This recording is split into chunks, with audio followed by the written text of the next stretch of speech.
جب تم ایسے حالات دیکھو، اس قسم کے حالات جب پاؤ کہ ظلم اور زیادتی کا دور چل رہا ہو، عدل و انصاف کا فقدان ہو، اللہ کی جانب سے رحمتوں کے دروازے بند ہو جائیں، تو پھر ارشاد فرمایا فلا تشتغلوا انفسکم بالدعاء علیہم، تم بادشاہوں کو برا بلا کہنے میں اور بادشاہوں کے خلاف بد دعا کرنے میں اپنے آپ کو مشغول نہ کرنا، تم سب کے سب میری طرف آ جانا، تم سب کے سب میری طرف تضرع کرنا، عاجزی کرنا، میری اطاعت کرنا، میری فرما برداری کرنا، میں حالات کو درست کر دوں گا۔ تو پتہ یہ چلا کہ جب ہمارے اعمال درست ہوں گے تو حالات درست ہوں گے۔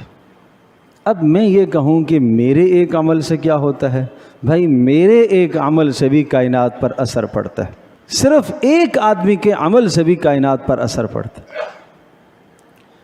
اس لیے کہ حدیث پاک میں آتا ہے کہ جب اس دھرتی پر اللہ اللہ کہنے والا ایک فرد بھی ہوگا، اللہ پاک قیامت کو قائم نہیں کرے گا۔ تو یہ کائنات کا نظام درست چلتا رہے گا ایک فرد کی برکت سے بھی۔ تو پتہ یہ چلا کہ ایک آدمی کی زبان سے نکلے ہوئے جملے کا اثر پوری کائنات پر پڑتا ہے۔ آدمی کہے میرے سے کیا ہوتا ہے، میرے بس میں کیا ہے؟